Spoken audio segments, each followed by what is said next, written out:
छुट्टी। हाँ। चलिए आप सभी को नमस्कार। मैं बाल प्रहरी और बाल साहित्य संस्थान अल्मोड़ा उत्तराखंड की ओर से आप सभी का स्वागत करता हूँ, हार्दिक अभिनंदन करता हूँ। आज के अपने 1184वें ऑनलाइन कार्यक्रम में, और जो कि कहानी वाचन कार्यशाला है, और इस कार्यशाला में मैं आप सभी का स्वागत करता हूँ, हार्दिक अभिनंदन करता हूँ। और आज के इस कार्यक्रम के अध्यक्षता करेंगी डॉक्टर शकुंतला कालरा जी, जो कि दिल्ली विश्वविद्यालय से के हिंदी विभाग से संबद्ध रही हैं और आपका बाल साहित्य में बहुत महत्वपूर्ण कार्य है, और विशेषकर बाल कहानी को लेकर पूरे आपने कई पुस्तकें तैयार की हैं। मैं आपका स्वागत करता हूँ डॉक्टर शकुंतला कालरा जी। और आज के इस कार्यक्रम के मुख्य अतिथि होंगे हमारे भी डॉक्टर M.N. नौडियाल साहब। मनन नाम से लिखते हैं, राजकीय महाविद्यालय देवप्रयाग टिहरी गढ़वाल से। हमने पिछले दिनों जब 5 दिन की कार्यशाला श्रीनगर में की, तो आपने पूरे 5 दिन हमको समय दिया, क्योंकि अवकाश के दिन थे। और मैं आपका स्वागत करता हूं सर कहानी वाचन कार्यशाला में। श्रीमती सुधा भार्गव दीदी बेंगलोर कर्नाटक से हमारे बीच जुड़ चुके हैं। दीदी आपका प्रणाम है, आपका स्वागत है। और इस पटल पर कहानी की शुरुआत आपके ही सुझाव से शुरू हुई थी, तो मैं आपका स्वागत करता हूं। और आज के इस कार्यक्रम में हमारे बीच अध्यक्ष मंडल में होंगे नीलाक्षी कॉलोनी जी, मंत्रिता शर्मा जी, पाकी जैन जी, यशस्वी जी, ओजस्वी जी, नेहा कांडपाल जी, लावण्या जी, कार्तिक हरगोला जी, आस्था पुनेठा जी, अनेरी पोद्दार जी और अभिजीत गुप्ता जी। मैं इस पटल पर सभी का स्वागत करता हूँ आदरणीय श्री आकाश आरसो सर, उप निदेशक शिक्षा विभाग उत्तराखंड, आदरणीय श्री श्याम प्रसाद पांडे जी, संरक्षक बाल गृह अहमदाबाद गुजरात, डॉक्टर अशोक कुमार नेगी जी, जो कि खंडवा मध्य प्रदेश डाइट से हैं। मैं इस पटल पर जितने भी साथी जुड़े हैं सभी का स्वागत करता हूँ, और आप सबका स्नेह हमको मिलते रहेगा। तो आज की इस कहानी वाचन कार्यशाला में हमारी दीदी सुधा भार्गव दीदी अपनी कहानी हम सबके सामने रखेंगी। उस कहानी पर बच्चों को अपनी प्रतिक्रिया देनी है। मैंने उनको मैसेज किया था कि आपको कहानी पर, कहानी के तत्व, कहानी कैसे लगी, इस पर बातचीत रखनी थी। तो काफी नए बच्चे भी जुड़ेंगे, किसी को सहमति नहीं देनी थी, लेकिन कुछ हमने अध्यक्ष मंडल को ये कंफर्म कर लिया कि कम से कम इतने बच्चे हमारे साथ जुड़ेंगे। तो ये हमारे जो अध्यक्ष मंडल के साथी हैं, इनको सहमति नहीं देनी है।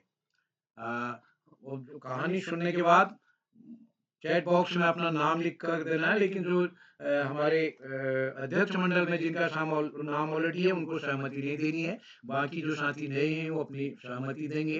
तो मैं इस पटल पर सभी मित्रों का स्वागत करता हूँ, हार्दिक अभिनंदन करता हूँ। आप सबका स्नेह इस पटल को मिलेगा। मैं सर्वप्रथम इस पटल पर आमंत्रित करता हूँ आदरणीय श्री आकाश सर का अपने आशीर्वचन के लिए, इस कार्यक्रम के शुभारंभ के लिए और हम सबका मार्गदर्शन करने के लिए।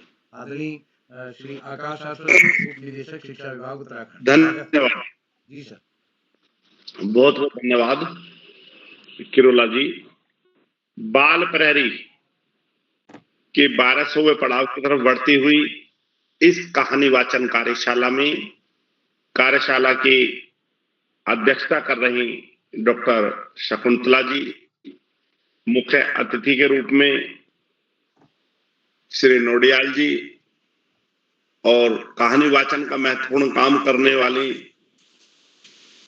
सुधा भार्गव जी, इस कार्यक्रम के कर्ता धर्ता रीढ़ की हड्डी अनासक्त कर्म योगियों में अग्रणी निरंतर बाल हित चिंतक बालक मित्र श्री उदय किरोला जी, परम सम्मानित श्री श्याम पलट पांडे जी, अशोक जी, सुमित जी, उमेश गंगा नीलम किरण सहित समस्त शिक्षकगण, शिक्षिकाएं, प्यारे बच्चों, कहानी साहित्य की सर्वाधिक प्राचीन विधाओं में से एक, जिसे बच्चे बचपन से लेके सुनना शुरू करते हैं और सुनते चले जाते हैं। और वास्तव में देखें तो जीवन भी एक कहानी ही है, यह उपन्यास भी माना जा सकता है। वास्तव में कहानी जहां हमें कई तरह की शिक्षा देती हैं, वहीं कहानियों की रोचकता श्रोता को पूरी तरह बांध देती है। चाहे मुंशी प्रेमचंद जी की कहानियां हो, जयशंकर प्रसाद जी की कहानियां हो, तत्कालीन समाज का, तत्कालीन समय का निरूपण जैसा कहानियों के माध्यम से मिलता है, ऐसा अन्य किसी तरीके से संभव नहीं। बाल प्रहरी की भी ये जो कहानी वाचन परंपरा है, बड़ी पुरानी है, जहां हम 1200वें पड़ाव की तरफ बढ़ रहे हैं, तो कभी कभी याद आ जाता है कि किरोला जी को कहानी वाचन भी कराना है। वैसे महीनों में ये कार्यक्रम होता है।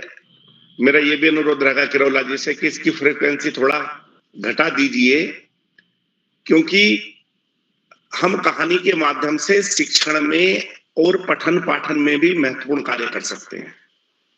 और यदि हम प्री प्राइमरी की बात करें तो उसकी तो पूरी शिक्षा की शुरुआत ही कहानियों से होती है। आज इस महत्वपूर्ण अवसर पर डॉक्टर सुधा भार्गव जी का आभार करते हुए, स्वागत करते हुए कि वास्तव में इस मंच पर शुरुआत आप ही के सुझाव से हुई थी कहानी की, और आज आप कहानी वाचन करेंगी, और सभी अतिथियों का आभार प्रकट करते हुए, बच्चों को शुभाशीष देते हुए, और अंत में राष्ट्र कवि मैथिली शरण गुप्त वो मैं कहूंगा,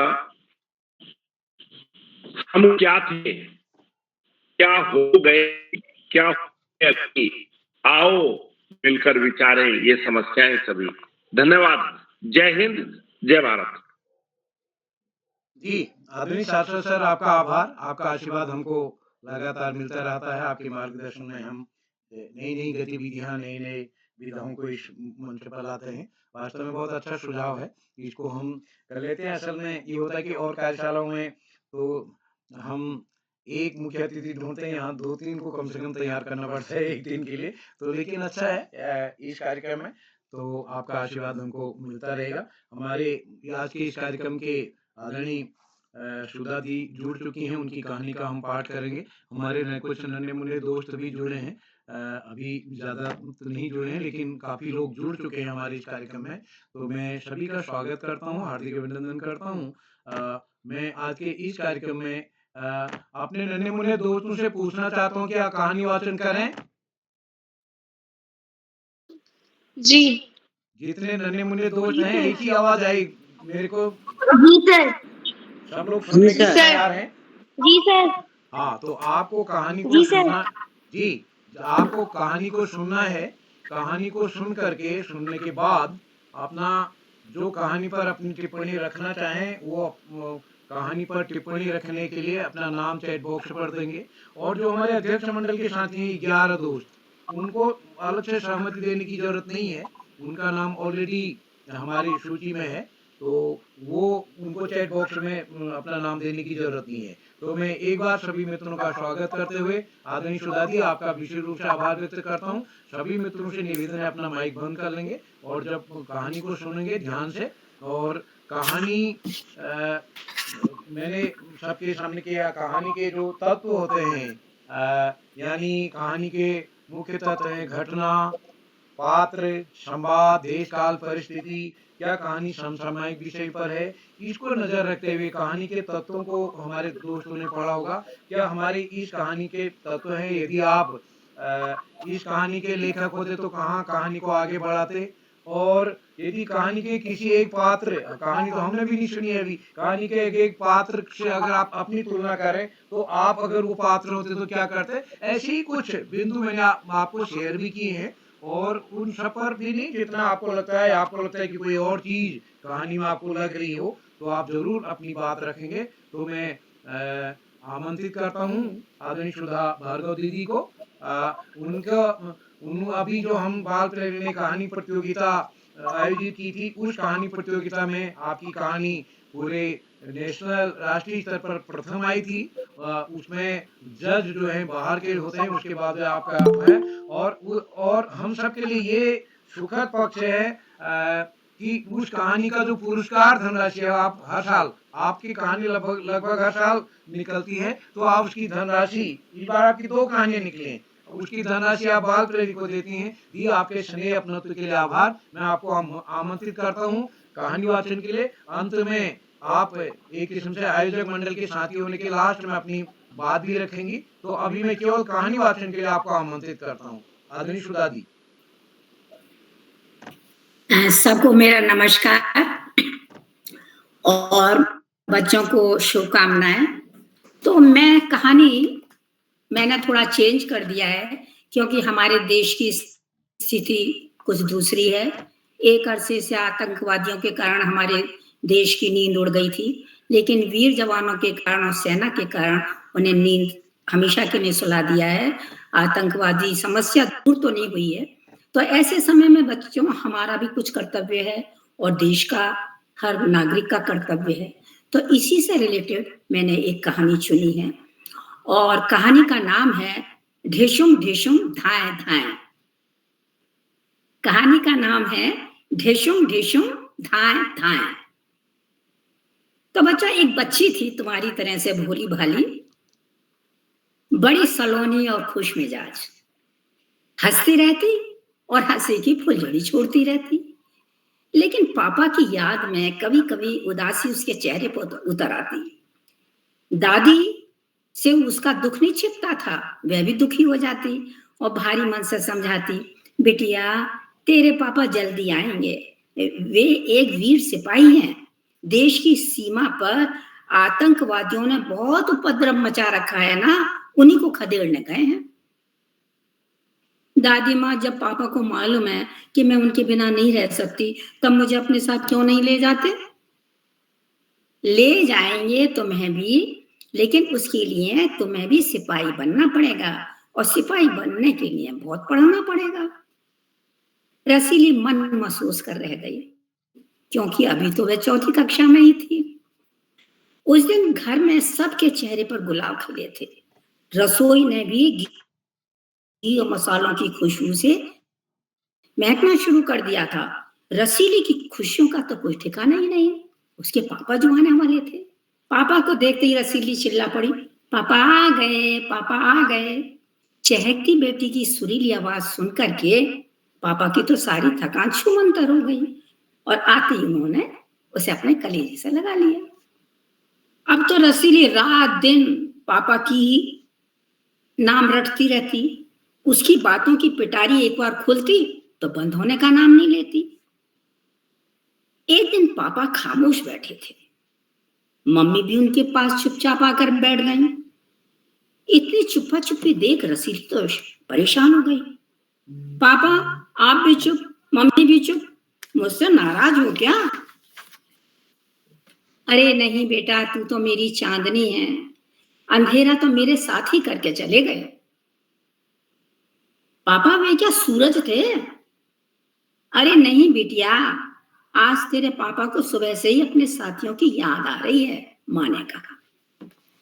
उनको भी अपने साथ ले आते, मैं उनको चाय पिलाती। पापा पापा मैं चाय बनाने लगी हूँ, आपके लिए बनाकर लाऊं चाय? बच्ची तू नहीं समझेगी, किसे बुलाता चाय पीने के लिए? वे लोग तो मुझसे बहुत दूर चले गए हैं, जहां से कोई लौट कर नहीं आता। पापा मैं समझी नहीं, वे क्यों नहीं आ सकते? क्या बताऊं, धोखाधड़ी में आतंकवादी तो अव्वल हैं ही। अरे वो आतंकवादी जो पीछे से चुपचाप ठां ठां कर देते हैं। कश्मीर में शानू भैया को भी तो ऐसे ही किसी ने गोलियों से भून दिया था। खेरू अंकल कितना रोए थे पापा, कितने अच्छे भैया थे। रसीली दुख से भर उठी। हाँ बच्ची, मेरे बहुत से बहादुर साथियों को आतंकवादियों ने मार दिया।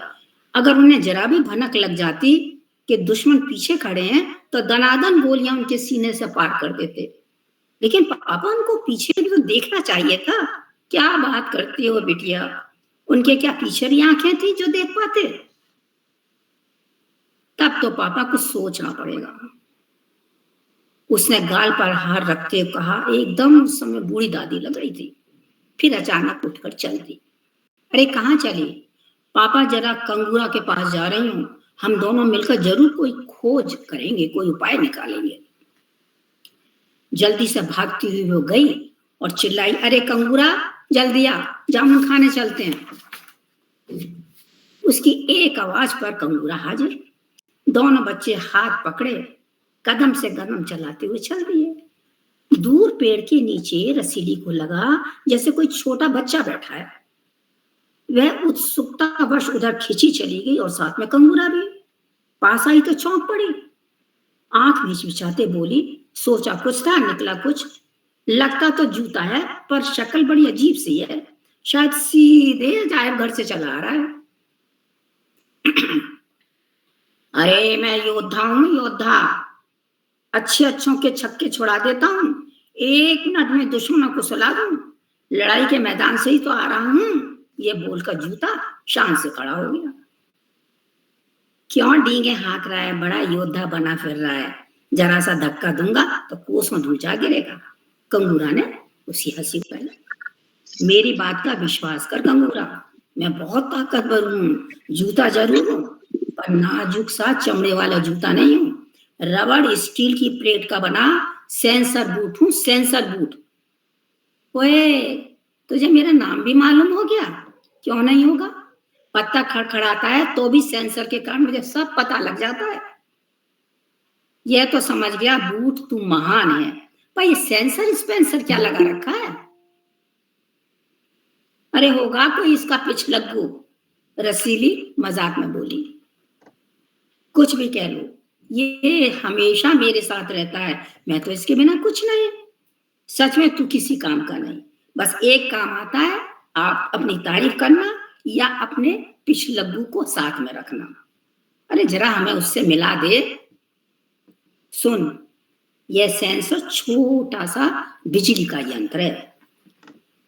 अच्छा जरा दिखा तो, केवल बोलने से क्या हम तेरा भरोसा कर लेंगे? ये तो मेरे शरीर के अंदर है, इससे मेरे कान खड़े रहते हैं। समझ गया समझ गया, तेरे कान हाथी के कान हैं। पर लड़ाई के मैदान में तूने ऐसा कौन सा तीर चला लिया कि खुद को योद्धा कहने लगा? तुमने यह तो मान लिया कि सेंसर के कारण मेरे कान तेज हैं। मैं तो दुश्मन के कदमों की आहट 40 किलोमीटर की दूरी से ही पहचान लेता हूं।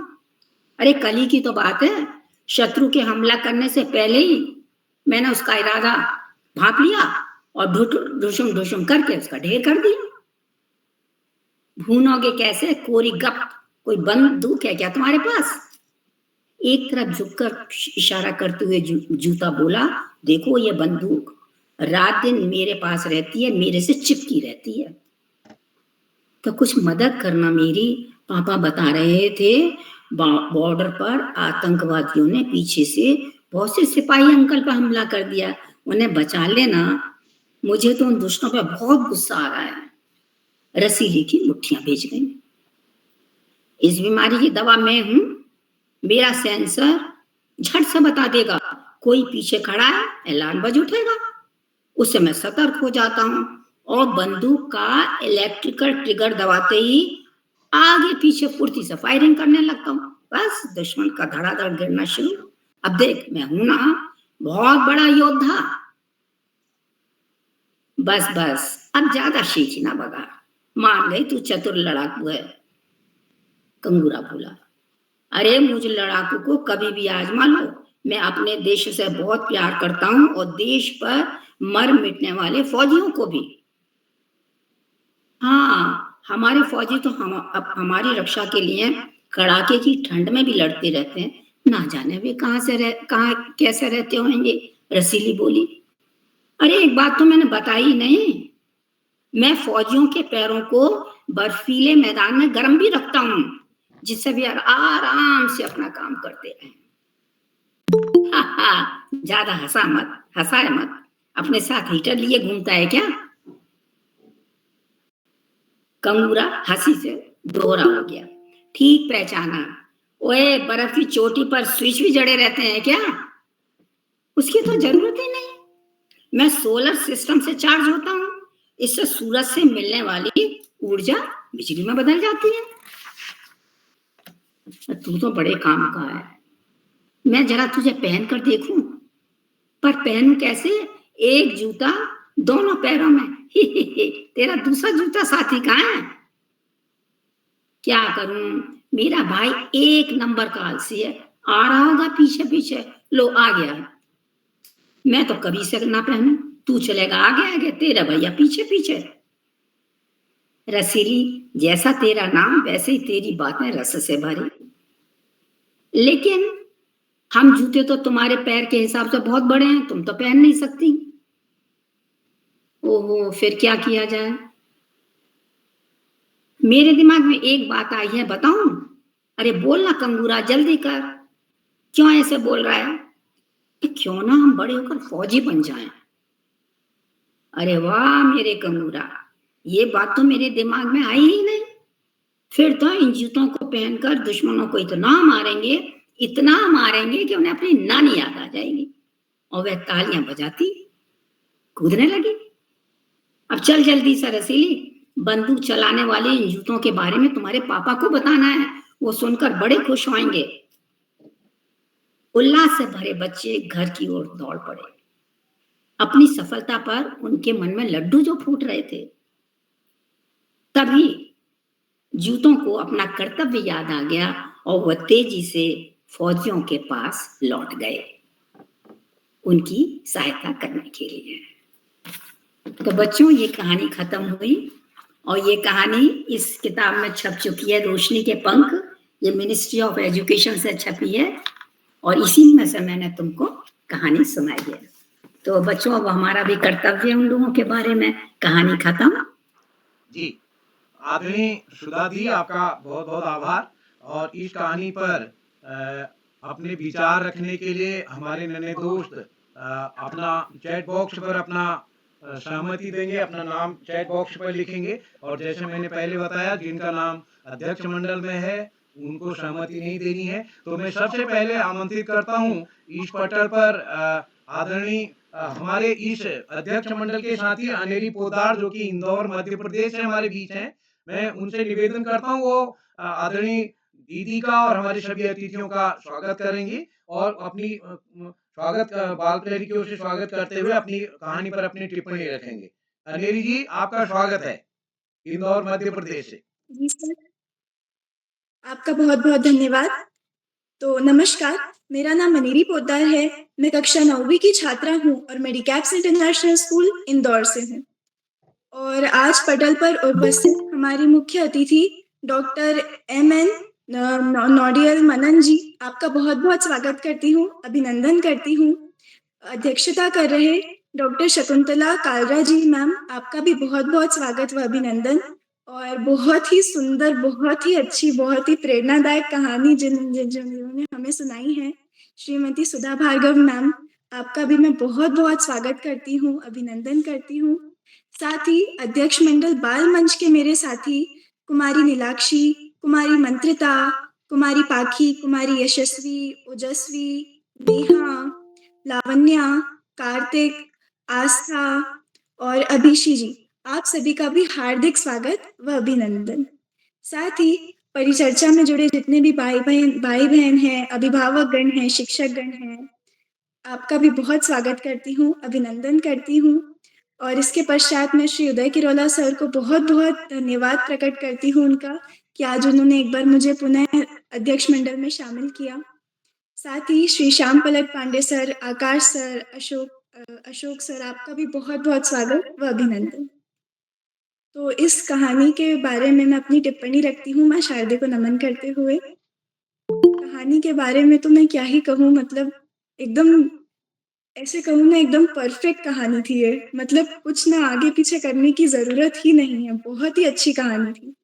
पर फिर भी अगर मैं इसकी लेखिका होती तो मैं इसका अंत कुछ इस प्रकार इसको काल्पनिक रूप से करती कि जो वो जूता था, देखिए अब काल्पनिक तो है ये कहानी, क्योंकि जूता वैसे चल तो नहीं सकता अपने आप, ना वो बोल सकता है, तो फिर भी मैं इसको काल्पनिक रूप से अंत करती इसका, कि अंत में जो है जूते ने जूते ने वो जो भी खोए हुए साथी थे रसीली के पिताजी के, वो वापस पुनः लौट आए हैं और उन सब ने मिलके आतंकवादियों का एकदम सत्यानाश कर दिया है। सब आतंक खत्म हो गया है दुनिया में, हमारे देश में, और सब खुशी-खुशी रहने लग गए हैं। इस प्रकार मैं कहानी का अंत करती, और सभी पात्र बहुत ही अच्छे थे। मतलब एक भी पात्र ऐसा नहीं था कि मुझे नहीं, ये ऐसा नहीं, ऐसा होना चाहिए था। सभी बहुत अच्छे थे, कहानी बहुत अच्छी लगी मुझे, और मैं ज़रूर इसको एक बार फिर पढ़ूँगी। और अगर मैं इसकी लेखिका होती एक बार फिर, तो मैं इस कहानी का शीर्षक रखती महान योद्धा जूता। ऐसा ऐसा शीर्षक रखती। जूता, मुझे सबसे अच्छा पात्र जो लगा ना, वो जूता था। तो इसी के साथ मैं अपनी वाणी को विराम करती हूँ। धन्यवाद। बहुत सुंदर अनेरी जी, आपने अपनी सुंदर प्रस्तुति दी। और मैं अब हमारे अध्यक्ष मंडल के जो साथी होंगे उनको स्वागत एक साथी ने कर दिया। हमारे नए साथी जो होंगे अपनी अपनी केवल सीधे कहानी पर अपनी बात रखेंगे। तो मैं सबसे पहले आमंत्रित करता हूँ अपनी दोस्त पाखी जैन जी को, जो कि उदयपुर राजस्थान से हमारे बीच हैं। पाखी जी, आपका स्वागत है। जी पाखी जी आप प्रणाम। जी जी आभार। सभी को प्रणाम। मैं पाखी जी कक्षा 8 उदयपुर राजस्थान से उपस्थित हूँ। तो आज की कहानी बहुत सुंदर थी। मैं आदरणीय सुधा भार्गव जी का बहुत बहुत आभार करती हूँ कि उन्होंने हम बच्चों को इतनी अच्छी कहानी सुनाई। कहानी के पात्र थे बेटी रसीली, पापा दादी, मम्मी कपूरा और सेंसर वाला जूता। ये कहानी बहुत अच्छी थी। अभी जो हमारा समय चल रहा है, उससे रिलेटेड ये कहानी है। बहुत सुंदर कहानी है। और अगर मैं इसका दूसरा नाम, अगर मैं लेखिका होती तो मैं इसका दूसरा नाम रखती अ, जू, जूते का देश प्रेम। और अगर मैं इसे आगे बढ़ाती तो ऐसा होता कि जो बेटी रसीली है वो फौजी बन जाती, और कपूरा साइंटिस्ट बन जाता, और इस तरह के और भी चीजें बनाता, जिससे जो फौजी हैं उनको मदद मिलती अपने देश की रक्षा करने के लिए। कहानी में संवाद भी था। भाषा शैली बहुत आसान थी, बच्चे इसे आसानी से समझ पाएंगे, और कहानी बहुत अच्छी थी। इसके लिए धन्यवाद। आभार। जी पाखी जी, सुंदर आपने प्रस्तुति दी। और इसी कड़ी में अपने अध्यक्ष मंडल के साथ ही हमारे भी नेहा कांडवाल जी जुड़े हैं खनौली बागेश्वर से। नेहा जी, आप तक मेरी आवाज आ रही है? नेहा जी? जी सर, आपकी आवाज आ रही है हाँ, मुझे। आ रही। तो स्वागत है आपका। आप सभी को मेरा नमस्कार। मेरा नाम नेहा कांडपाल है और मैं कक्षा 12 की छात्रा हूँ। मेरे विद्यालय का नाम राजकीय इंटर कॉलेज खनौली बागेश्वर है। और जैसा कि आज हमने यहाँ पे एक कहानी सुनी, मुझे काफ़ी अच्छी लगी कहानी। जैसा कि वर्तमान में हमारे देश पे जैसे कि हमला हुआ है, पहलगाम हमला, और उसमें कि काफ़ी जिनके कि छोटे-छोटे बच्चे थे, उनके भी पिताजी उसमें शहीद हुए हैं, जो कि देश के लिए उन्होंने बहुत बड़ी कुर्बानी दी है। उस कहानी पे कि जब एक कोई फौजी परिवार का अगर कोई पिताजी या किसी के कोई भाई-बहन अगर कोई बाहर अगर सीमा पे जाते हैं, तो उनके बच्चों को कैसा लगता है, उस कहानी में को मतलब उस बारे में मतलब ज़्यादा ख्याल आया है कहानी को सुन के। और अगर मैं इसकी लेखिका होती तो मैं इसे देशभक्ति बेटी या कुछ इस प्रकार का शीर्षक देना चाहती। और मुझे काफ़ी अच्छी लगी ये कहानी, और सबसे अच्छा पात्र मुझे इसमें वो लड़की का लगा। धन्यवाद। जी बहुत सुंदर नेहा जी। नीलाक्षी जी, आप जुड़ी हैं क्या? जी सर। हाँ, मैं आपको आमंत्रित करता हूँ अपनी बात रखने के लिए। आप सभी को मेरा सादर प्रणाम। मेरा नाम नीलाक्षी कलौनी है। मैं कक्षा 8 की छात्रा, जैन पब्लिक स्कूल टनकपुर, जिला चंपावत से। जैसे कि आप सभी जानते हैं, आज हमें कहानी पे अपनी अपनी बातें कहनी है। तो मैम, आपने बहुत ही अच्छी कहानी सुनाई है, और मुझे कहानी पर्सनली बहुत अच्छी लगी। और अगर वैसे इसमें हम कोई चेंजेस तो कर नहीं सकते हैं, क्योंकि आपने पहले से ये कहानी बहुत अच्छे से सुनाई है। तो अगर वैसे मैं इसकी लेखिका होती तो मैं इसका कविता का नाम रखती देश के लिए हमारा कर्तव्य। और अगर मैं इस कहानी के जैसे काल्पनिक कहानी है, तो मैं इसमें जो जूते उसमें हम आपने हमें बताए तो वो जूते वो हमारे अगर हम कह सकते थे तो हमारे देश के सभी सिपाहियों के पास ये जूते होते और वह कभी भी किसी भी दुर्घटना ऐसी कोई फिर होती ही नहीं और हम किसी भी दुर्घटना को डिटेक्ट कर सकते।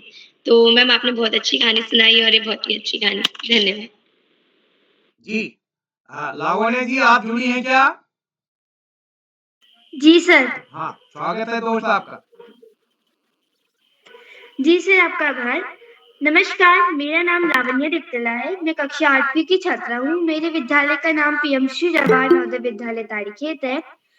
सर्वप्रथम मैं श्रीमती सुधा भार्गव जी का आभार प्रकट करना चाहूंगी। मैम ने हमें बहुत ही सुंदर कहानी सुनाई, डिशुम डिशुम ढाई ढाई। ये कहानी मुझे बहुत ही अच्छी लगी और ये कहानी मैम ने बहुत ही सरल भाषा में समझाई, जो बच्चों को वो शब्द भी इजीली समझ में आ गए। और अगर मैं इस कहानी की लेखक होती तो मैं इसको शीर्षक देती नन्हे जवान। जैसे कि ये कहानी काल्पनिक है तो इसका अंत मैं कुछ इस तरीके से लिखती कि वो बच्चे घर ना जाकर जूते से विनती करते कि तुम हमें एक बार जो फौजी वहां लड़ते हैं बॉर्डर पे खड़े हो कि इसकी एक झलक दिखाओ। तो वो दोनों बच्चे कंगुरा और रसीली उन जूतों के साथ चलते और वहां उनकी झलक देखते कि कैसे फौजी दुश्मनों को मारते हैं। तो वहाँ उनको बहुत देश प्रेम उठता, देशभक्ति उनके मन में आती और वो बुरी बात को समझते कि फौजी कितना हमारे लिए लड़ते हैं। जैसे हम घर पे सुरक्षित बैठे हैं तो वो सिर्फ फौजियों की वजह से बैठे हैं। हम यहाँ पे घर पे आराम से, जैसे सर्दियों में हमारे पास रजाई होती है, हम रजाई के अंदर बैठ के चाय पीते हैं, लेकिन वो फौजी कड़कड़ाती ठंड में लड़खड़ाते हुए नंगे पैरों से भी वहां पे देश की रक्षा करते हैं। बॉर्डर पे बहुत ज्यादा मुश्किल घड़ी होती है और गर्मियों में भी मतलब उनको छुट्टी भी नहीं होती। वो कितना उनके देश प्रेम है कि वो दुश्मनों को मारते हैं। और जैसे कि आजकल ये पहलगाम का अटैक चला था तो हमारे देश में गर्व महसूस करती हूँ कि मैं एक भारतीय हूँ और भारतीय सैनिक इतने मजबूत है कि जैसे पहलगाम अटैक हम पे हुआ था तो उसका मुंह तोड़ जवाब देने के लिए उन्होंने ऑपरेशन सिंदूर चलाया, जिसमें उन्होंने मुंह तोड़ जवाब दिया पाकिस्तान को। मैं सल्यूट करती हूँ हमारे इंडियन फौजी को। ये कहानी मुझे बहुत ही अच्छी लगी। इससे हमें देशभक्ति उठती है, देश प्रेम उठता है हमारे मन में। ये कहानी बहुत ही अच्छी थी। जैसे फौजी, मुझे ये वक्त बहुत अच्छा लगा जब फौजी, जो उसके पापा थे फौजी, उनको अपने दोस्तों की याद आ रही थी, क्योंकि एक फौजी ही दूसरे फौजी का दुख समझ सकता है। ये जो समय था ये मुझे बहुत अच्छा लगा। इसमें पात्र रसीली, कंगुरा, माँ, पापा, दादी और जूते, ये बिल्कुल सत्य है।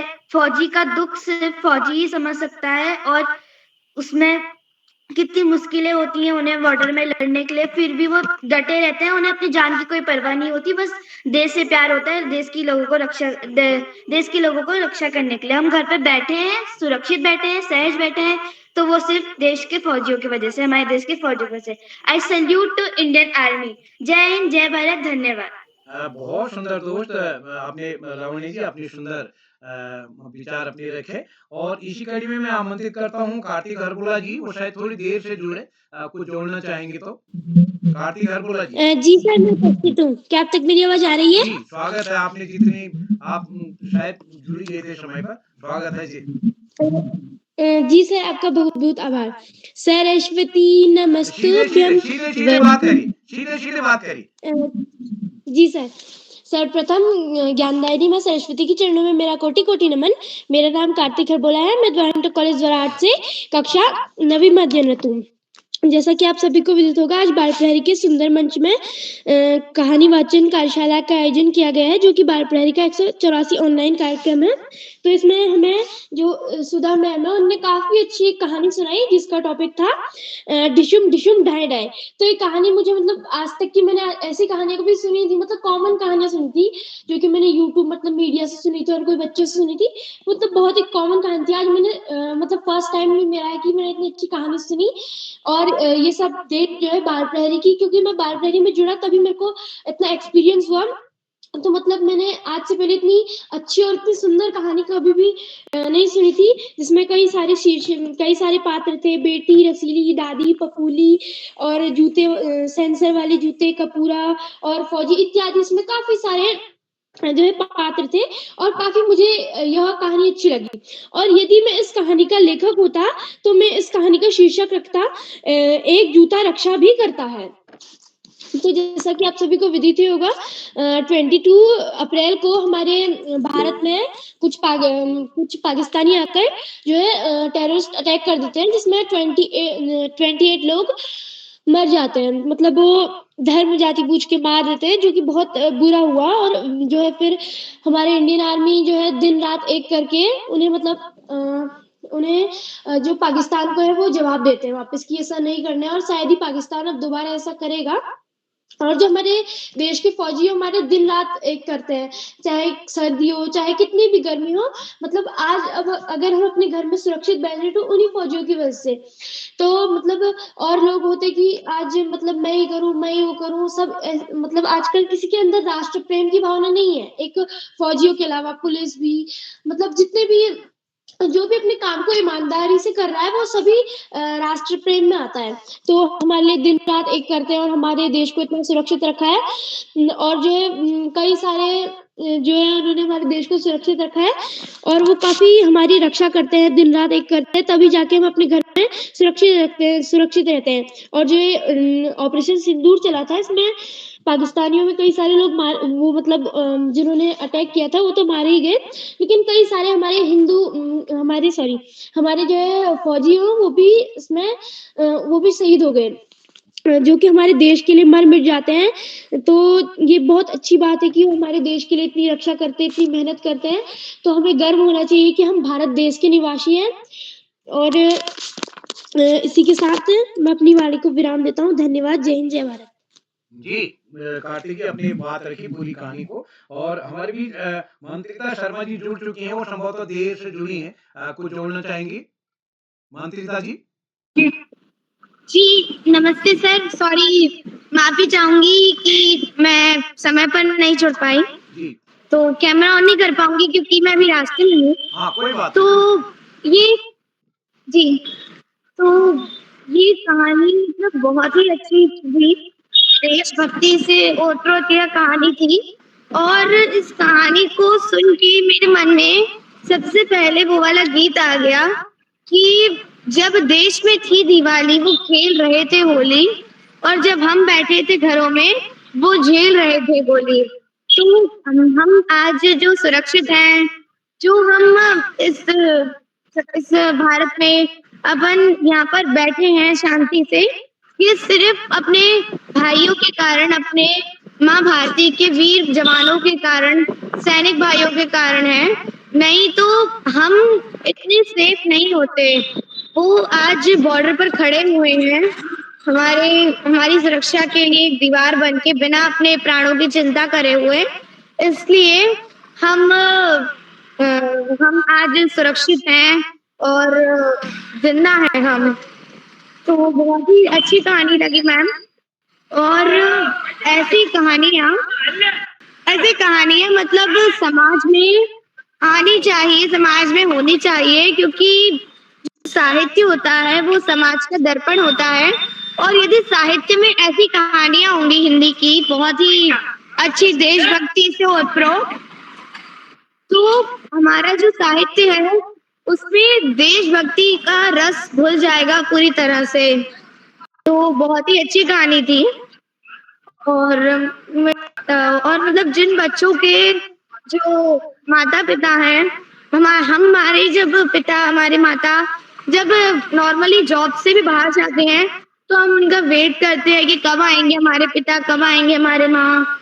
लेकिन जिन बच्चों के माता-पिता देश सेवा में हैं, जिन बच्चों के माता-पिता फौज में हैं, वो तो अपने माता-पिता को कितना मिस करते होंगे, कितना याद करते होंगे उन्हें।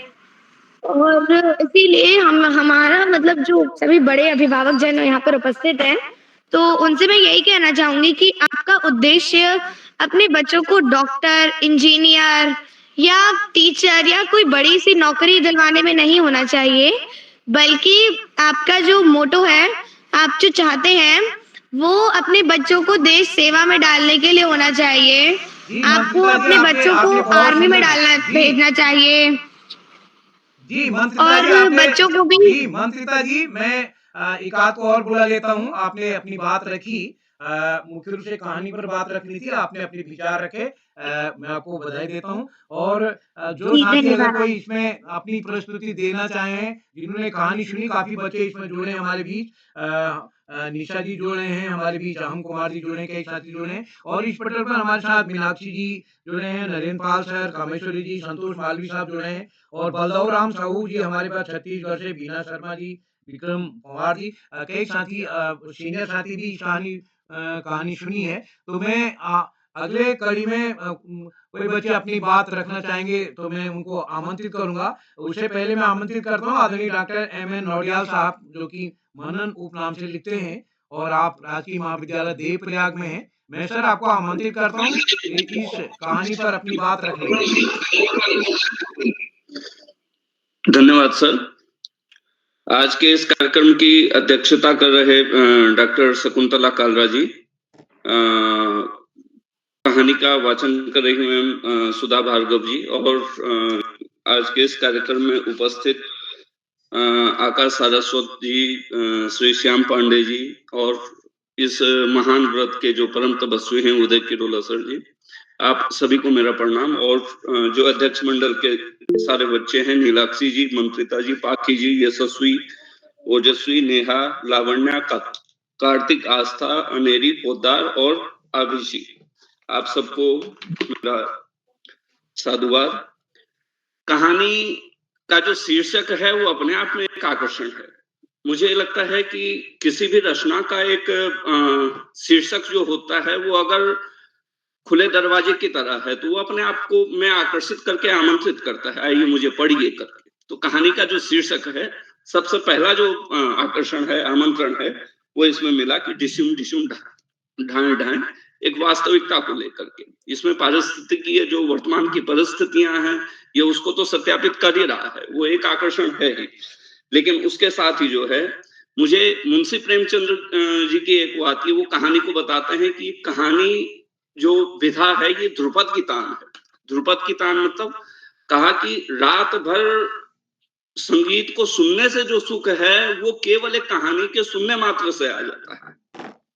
तो कहानी वैसे तो अपने आप में पूरी एक विधा ही एक आकर्षण है, लेकिन मैंने जहां तक इसमें पूरा जो है वो प्रयास किया है चीजों को उकेरने का।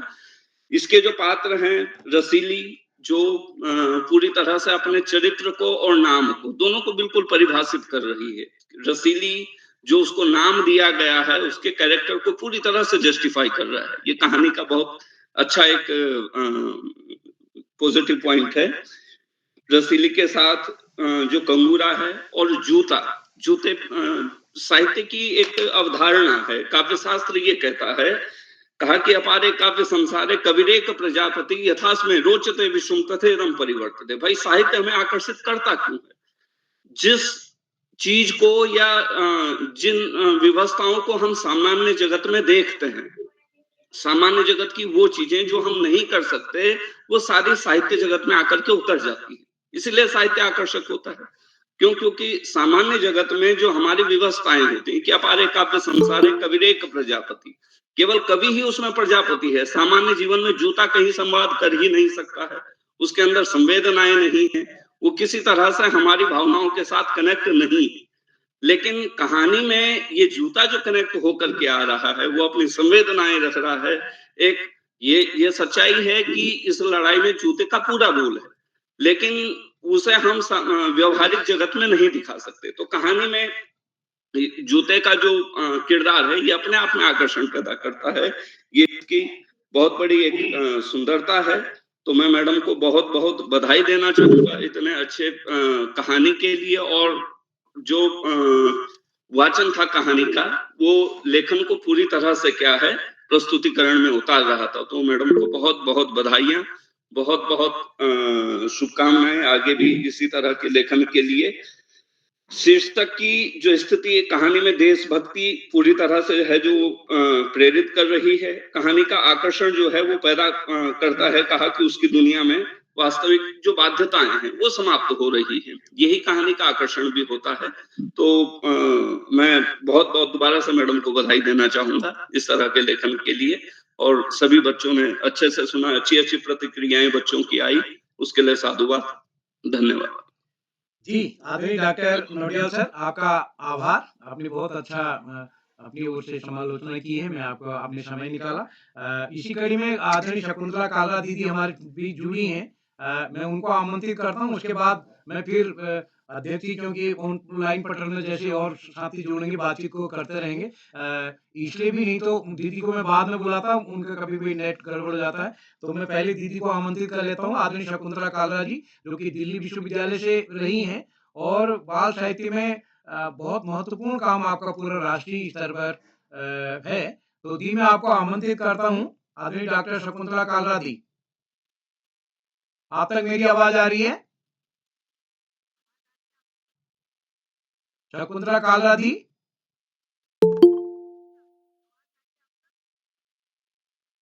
चलिए, शकुंतला कालरा दी जब तक जुड़ेंगी, वो उनका संभवतः नहीं जुड़ पा रही। मैं आदरणीय श्याम प्रसाद पांडे सर को आमंत्रित करता हूँ। सर, आज आभार की जगह कहानी पर ही बात करेंगे। आप तो एक बहुत अच्छी कहानियां लिखते हैं, आपकी कहानियां किताब बाल कहानी की किताब आई है, तो मैं आदरणीय श्याम प्रसाद पांडे सर आपको आमंत्रित करता हूँ, आज कहानी पर ही बात करते हैं।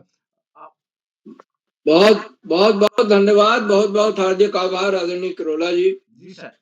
और आज की हमारी कहानी लेखिका मूर्धन्य कहानीकार हैं, वरिष्ठ कहानीकार सुधा भार्गव मैडम, और उनकी कहानी ढिशुम ढिशुम धाए धाए बड़ी रोचक कहानी है और अपने शीर्षक से ही आकर्षित करती है। बच्चे ढिशुम ढिशुम धाए धाए सुनकर ही आकर्षित होते हैं और कहानी वो पढ़ना चाहेंगे। इसमें पात्र रसीली है, कंगूरा है, जूता है, जूते में सेंसर लगे हुए हैं, फौजी हैं, और आजकल के माहौल को देखते हुए एक समसामयिक कहानी जो कि देशभक्ति, हमारे अंदर देशभक्ति की भावना पैदा करती है। बच्चे जो पढ़ेंगे वो देशभक्ति से लबरेज हो जाएंगे और यही कहानी में होना चाहिए। कहानी संदेश देती है, कहानी में पात्र हैं, कहानी में संवाद हैं जो कि बड़े रोचक संवाद हैं। जूते के साथ संवाद जो होता है, रसीली का, कंगूरा का, बड़े रोचक संवाद। पात्र तो वही हैं, संवाद हैं और साथ ही साथ घटना भी जुड़ी हुई। तो उसके पिताजी आते हैं और पिताजी कैसे फौजी हैं और उनको याद आती है कि उनके साथी फौजी कैसे दुनिया से चले गए, देश की रक्षा करते हैं। तो देश प्रेम की भावना से भरपूर कहानी, बहुत अच्छी कहानी। बहुत बहुत हार्दिक बधाई देता हूँ आदरणीय डॉक्टर सुधा भार्गव मैडम को सुंदर कहानी के लिए, इतनी अच्छी कहानी की। और आपने कहानी पाठ में कई चीजों का ध्यान रखा, जैसे आरोह अवरोह, कौन सा पात्र कैसे बोल रहा है, उसकी भूमिका क्या है, उसमें आरोह अवरोह का बड़ा ध्यान रखना पड़ता, उसकी बोली में बोलना पड़ता। इसी तरह से हाव भाव के साथ भी आपने कहानी सुनाई, आरोह अवरोह तो था ही। बड़ी रोचक सुंदर कहानी, बहुत बहुत हार्दिक बधाई। और मैं सबसे ज्यादा प्रभावित हूँ कहानी के शीर्षक से। कहानी का शीर्षक ऐसा होता है कि आप शीर्षक पढ़ते ही उसकी तरफ, पाठक उसकी तरफ आकर्षित हो। कहानी की तमाम पत्रिकाएं निकलती, किताबें आती, उसमें कहानियां छपती, लेकिन उसके शीर्षक अगर ऐसा है कि हमें आकर्षित कर रहा है तो बच्चा खोल करके उसको पढ़ेगा और पढ़ करके अगर ऐसी रोचक कहानी है तो पूरा पढ़ करके ही दम लेगा, क्योंकि उसमें रोमांचित हो जाएगा। और देख करके जूते का कितना बड़ा त्याग है, कितना बड़ा योगदान है, उसके अंदर सेंसर लगा हुआ। वो जब फौजी बर्फ पर लड़ते हैं तो उनको गर्मी प्रदान करता है और वो भी कहानी ये भी शिक्षा देती है कि वहां पर अब कैसे गर्मी देता है, तो सौर ऊर्जा से संचालित है। सौर ऊर्जा आज की का बहुत ही महत्वपूर्ण विषय है और हमारे देश के प्रधानमंत्री सौर ऊर्जा के विकास के लिए बहुत प्रयत्न। तो कहानी का एक एंगल ये भी है। तो बहुत सुंदर कहानी, और हमारे बच्चों ने, जो हमारे साथियों ने, आज के अध्यक्ष मंडल के बच्चों ने बहुत अच्छी कहानियां, बहुत अच्छे अपने विचार रखे और सबने कहानियों का स्वागत किया, प्रेरणादायक कहानी, और सबने अपने अपने शीर्षक भी बताया और ये होना चाहिए। बच्चों में कल्पनाशीलता होनी चाहिए। मैं यहाँ रिपीट नहीं करूंगा, दोहराऊंगा नहीं। बच्चों ने बताया भाई अगर मैं कहानी लेखिका होती या होता तो इसका शीर्षक मैं ये रखता या इसका अंत यहाँ पर करता, इसको कहानी को और आगे बढ़ा के ले जाता और अंत उसका वहां पर करता। तो बच्चों ने ये भी सब बताया। तो कुल मिला करके बहुत अच्छी कहानी, बहुत बहुत हार्दिक बधाई। और आज के हमारे सारे बच्चों ने जिन्होंने विचार व्यक्त किए उनको तो बधाई है ही। आज हमारे इस कार्यक्रम से बहुत सारे कवि, कहानीकार, साहित्य प्रेमी, मनीषी और चिंतक भी जुड़े हुए हैं। उनमें Deepa colony madam, Kameshwari Singh ji, Hema Devtala madam, Hema Bipin Tiwari madam, Jagdish ji, Narendra Pal Singh ji Almora से, सुरेश हरगोला जी, बलदाऊ राम साहू जी, हरीश देवतला जी, अरुणा श्रीवास्तवा मैडम बड़वानी से, धाना देवी, वीना शर्मा मैडम, संतोष मालवी जी खंडवा से। तो आज तो मुझे कहानी पर बोलना था, आभार वगैरह व्यक्त नहीं करना था। तो मैं कहूंगा कि बहुत अच्छी कहानी, संदेशप्रद कहानी, रोचक कहानी और मनभावन कहानी। बहुत बहुत हार्दिक बधाई आदरणीय डॉक्टर सुधा भार्गव मैडम। मैं इसी के साथ अपनी वाणी को विराम देता हूँ और मंच आदरणीय किरोड़ा जी को सौंपता हूँ कि आगे का संचालन करें। जी सर, आदरणीय पांडे सर, आपका आभार। आपने कहानी पर, आपका तो कहानी पर बहुत अच्छा काम है, तो मैं आपने आभार व्यक्त करता हूँ। आदरणीय शकुंतला काला मैम, आप जुड़ चुकी हैं क्या? आप जुड़ी हैं लेकिन आपका नेटवर्क शायद काम नहीं कर रहा है। आदरणीय शकुंतला काला दी, चलिए मैं फिर उनको आमंत्रित करूंगा। मैं नेगी जी को आमंत्रित करता हूं सर, कहानी पर ही इस पर अपनी बात रखते हुए। हम तो में इस पटल पर जुड़े हैं हमारे साथ अहम कुमार जी, बड़वानी मध्य प्रदेश से। वो सभी का आभार व्यक्त करेंगे इस पटल की ओर से। मैं तैयार रहें अहम कुमार जी। आदरणीय डॉक्टर अशोक कुमार नेगी सर, मैं आपको आमंत्रित करता हूँ, कुछ जोड़ना चाहेंगे कहानी पर? Doctor Ashok Kumar Negi sir.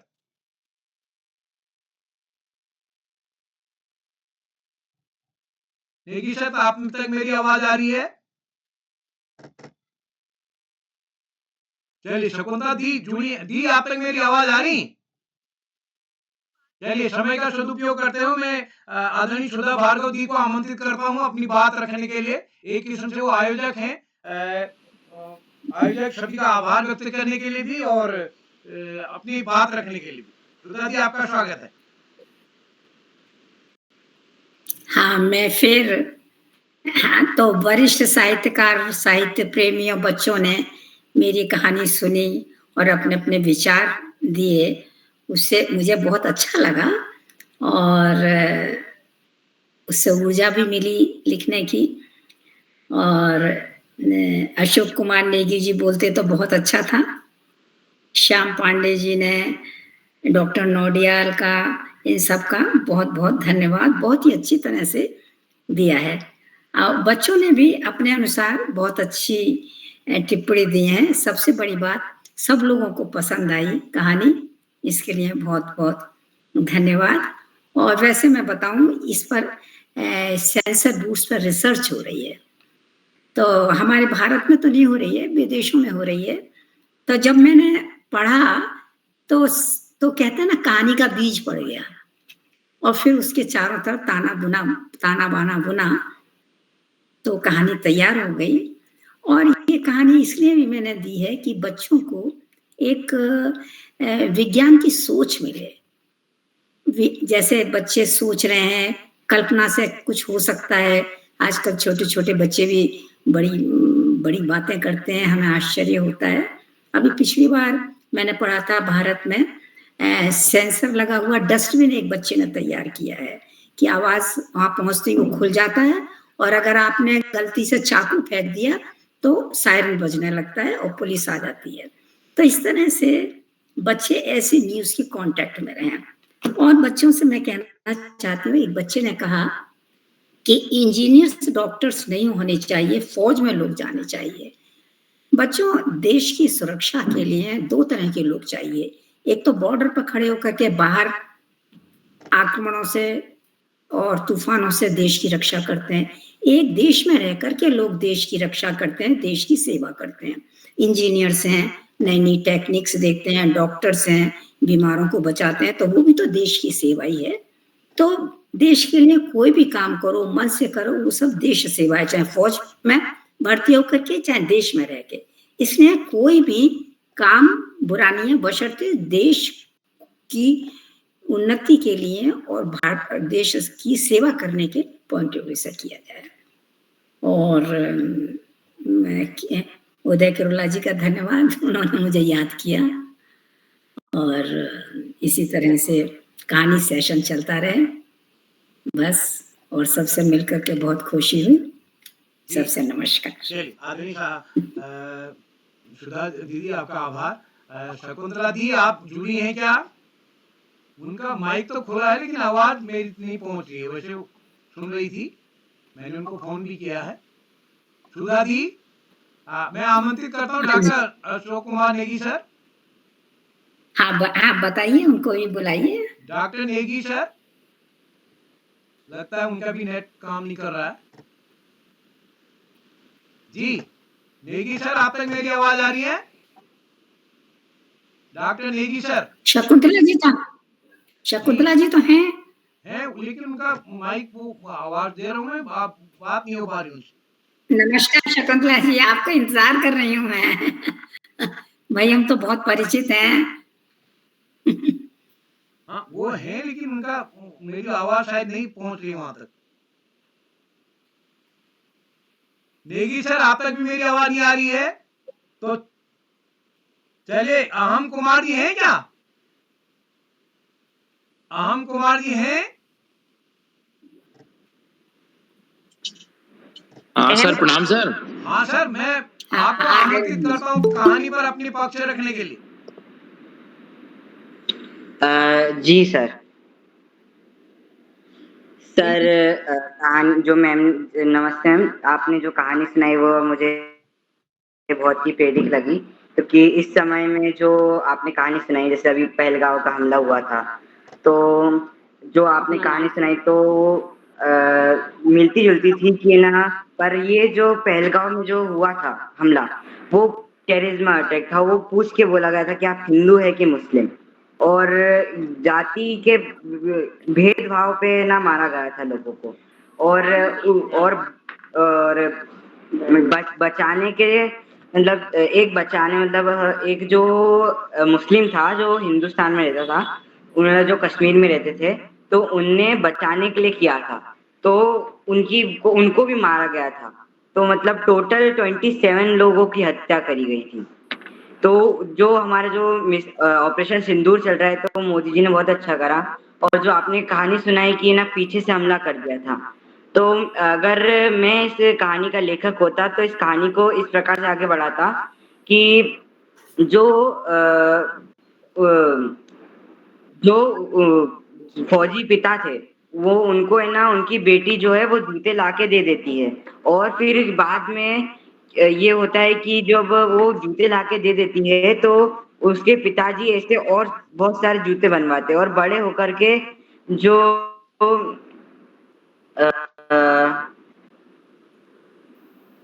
बड़े हो जाते हैं तो दोनों, तो फिर एक साइंटिस्ट बन जाती है, तो वो भी ऐसे जूतों के बहुत सारे मॉडल्स बनाती है, जिससे ना जो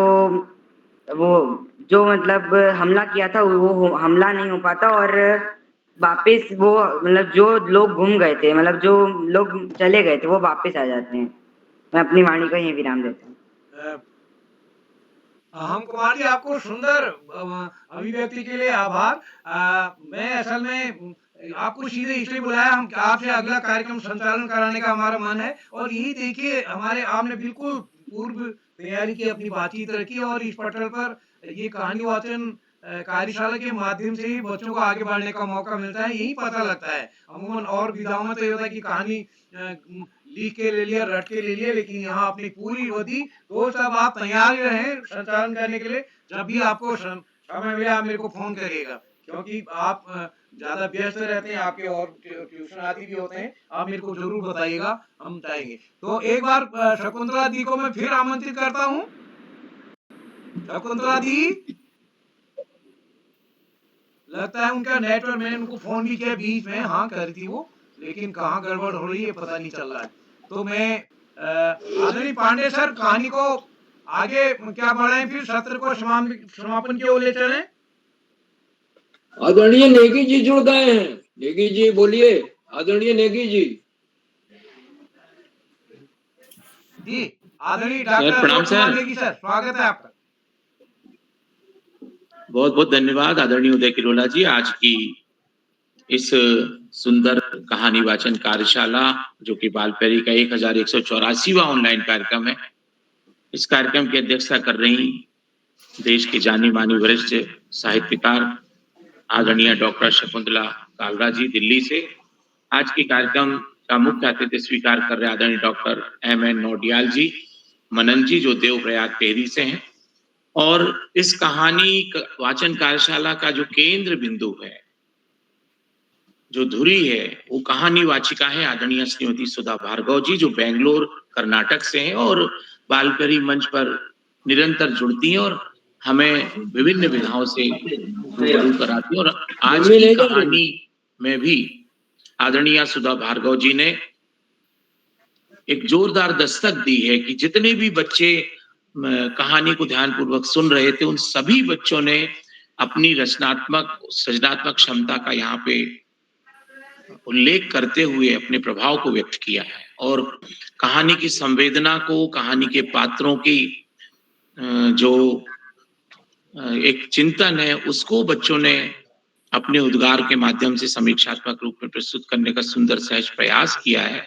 और जहां तक कहानी के शीर्षक की बात है, कहानी को विस्तार देने की बात है, ये कहानीकार की सफलता को दर्शाता है कि बच्चे उसको अपने अपने स्तर पर अपने चिंतन और रचनात्मक कौशल के माध्यम से अपनी दिशा में लेके जाते हैं। मुझे लगता है कि आदरणीय भार्गव दीदी जो है वो एक कुशल कहानीकाराओं में से हैं जो बच्चों के अंतर्मन तक उतरती हैं और बच्चों के चिंतन को कनेक्ट करती हैं। और जैसे मंत्रिता जी कहानी नहीं भी सुन पाई थी उस दौरान, लेकिन उन्होंने कहानी को कनेक्ट करने का एक सुंदर प्रयास किया था। और ऐसे और भी बच्चे हैं जो कहानी को सीधे सीधे कनेक्ट कर पा रहे थे, कहानी के पात्रों से जुड़ पा रहे थे। तो मुझे लगता है कि इस प्रकार की जो विधा बालपरी मंच पर आदरणीय उदय किरोला जी के माध्यम से उसकी आयोजना होती है, वो सफलतम श्रेणी में हम उसको काउंट कर सकते हैं। और इससे बच्चों के प्रति जो हमारा एक ऑब्जेक्टिव है इस विधा की ओर लेके जाना, कि कथ्य को समझना, पात्र के बारे में चिंतन करना, शीर्षक का तुलनात्मक अध्ययन करना, कहानी के विस्तार की ओर जाना और खुद एक कहानीकार सृजनकर्ता के रूप में अपने को स्थापित करना, ये आज की इस कहानी वाचन कार्यशाला में आदरणीय सुधा दीदी के माध्यम से अपना सफलतम स्वरूप पा रहा है। तो मैं सभी साथियों को, सभी बच्चों को बहुत सारी बधाइयां देता हूँ, ढेर सारी शुभकामनाएं देता हूँ। बालपरी मंच पर हमें जितने भी उत्कृष्ट मार्गदर्शन प्राप्त हुए हैं, जैसा कि मैं सुन पा रहा था, और आदरणीय आकाश सारस्वत जी, आदरणीय श्याम पांडे जी, आपका बहुत बहुत अभिनंदन और आभार है।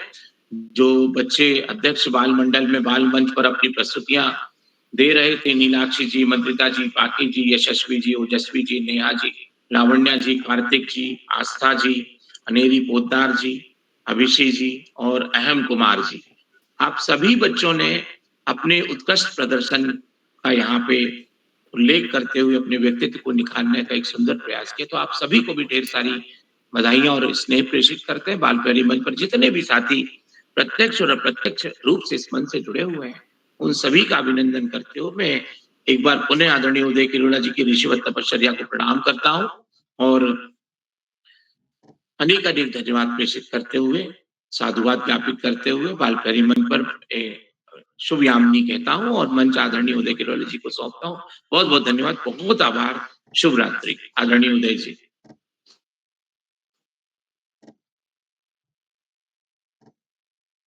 जी उदय किरोला जी, बहुत बहुत धन्यवाद, बहुत आभार, शुभ रात्रि। जुड़ रहा है।